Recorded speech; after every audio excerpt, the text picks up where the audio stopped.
Retour gagnant avec les 3 finalistes qui sont encore en compétition. Alors nous avons Cécile, bravo, Cécile, chef d'entreprise en édition, habitant Châteauneuf-sur-Loire, Elisabeth, une ancienne infirmière libérale habitant Orléans, et Henri, qui est dans la viticulture du côté du Bordelais, Saint-Palais exactement. Et nous avons ces 4 thèmes, 40 secondes. Il faut faire 4 à la suite. Mais sur quoi? Nos côtes touristiques. Les instruments avant. Le thème mystère que vous pouvez découvrir, exclusivité Twitter, hashtag QPUC, vous réagissez au match qui se joue. Les 100 jours de mars à juin 1815. Je vais prendre les instruments avant. Allez, instruments avant. Là, attention, Saint-Palais, on peut y aller, 40 secondes.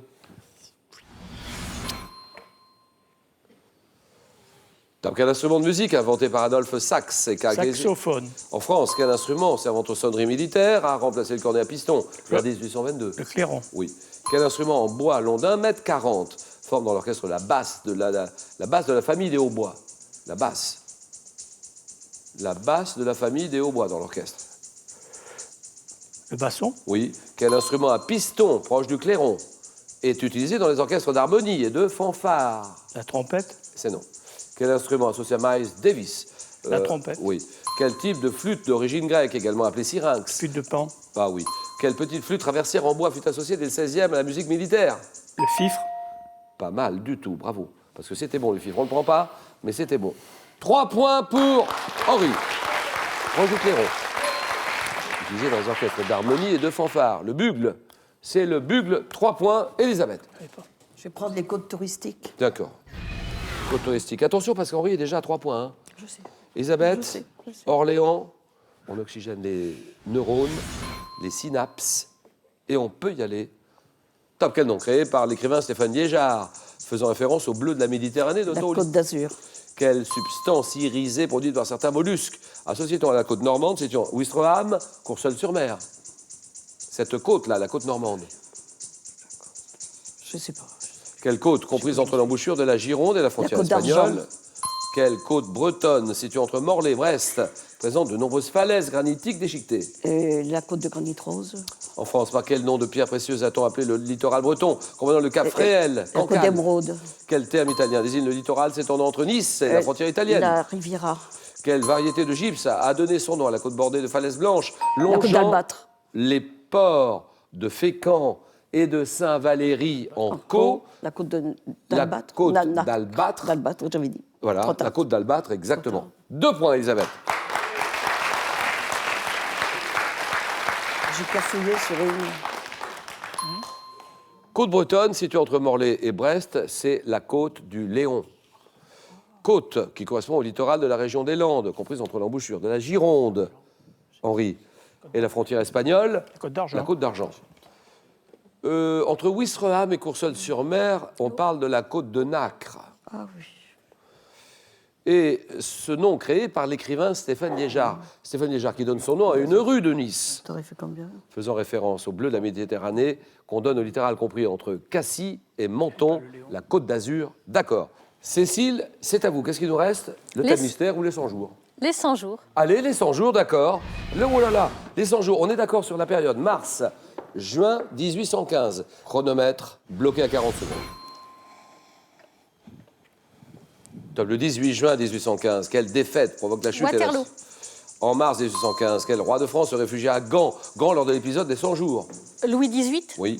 Le 30 mars 1815, quel roi de Naples fait cause commune avec Napoléon et promet l'indépendance aux Italiens?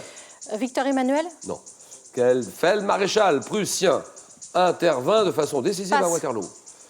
Sous quel autre nom connaît-on également le duc d'Otrante, ministre de la police pendant les 100 jours? Fouché.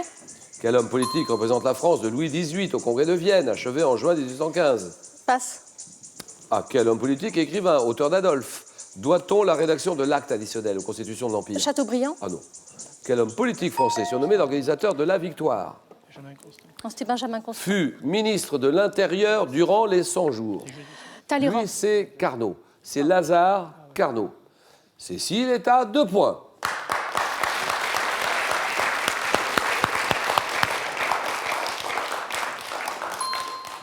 À quel homme politique, Cécile, et écrivain, auteur d'Adolphe, doit-on la rédaction de l'acte additionnel de constitution de l'Empire? C'est Benjamin. Oui, mais vous ne l'aviez pas donné tout à l'heure. Bah non. Homme politique, là aussi vous l'avez dit. Homme politique qui représente la France de Louis XVIII au Congrès de Vienne. Talleyrand. Talleyrand, d'accord. Maréchal prussien, qui intervint de façon décisive à Waterloo. C'est le maréchal Blücher. Blücher, 30 mars 1815, roi de Naples, qui fait cause commune avec Napoléon et qui promet l'indépendance aux Italiens. C'est Murat, c'est Joachim Murat. Roi de France qui se réfugie à Gand lors de l'épisode des 100 jours, Louis XVIII. Et quelle défaite provoque la chute, la seconde abdication de Napoléon, c'est Waterloo. La bataille de Waterloo. Cécile est à 2, Élisabeth est à 2 points. Score à 0 toutes les deux. Et ceci, jeu décisif. La première qui arrive à 2 points est qualifiée. Que suis-je d'une préparation dont la température de cuisson idéale est de 69 degrés? Je suis un ingrédient de la sauce gribiche. œuf cuit à l'eau bouillante dans sa coquille. Cécile? La mayonnaise? Non. Pendant une dizaine de minutes, je suis... L'œuf dur. œuf dur, très bien. Un œuf dur, d'accord. Et ceci. Qui suis-je? Un couturier. Couturier ayant fondé ma maison de couture en 61. J'ai introduit le... Yves Saint-Laurent. Cécile Yves Saint-Laurent, d'accord. Oh, oh, oh. Regardez. Que suis-je une île grecque touristique, Cécile? Santorin. Santorin, voilà, terminé. Santorin, c'est gagné. Île de la mer Égée assimilée à l'Atlantide. Santorin, bravo Cécile, terminé. Je reconnais que c'est dur, Elisabeth, hein, parce que ça se joue à pratiquement rien. Merci beaucoup, Elisabeth. Hein. Rien à perdre, il y a tout à gagner. Merci de votre visite, je le dis sincèrement. Et nous avons maintenant la finale, vraiment la finale, le face-à-face final, les deux meilleurs candidats de la soirée, non seulement de la soirée, mais de la semaine de cette compétition. Retour gagnant. Cécile, chef d'entreprise, habitant Châteauneuf-sur-Loire, le Loiret. Henri, viticulteur, Saint-Palais, en Gironde. Le face-à-face, le match, le choc, le jeu.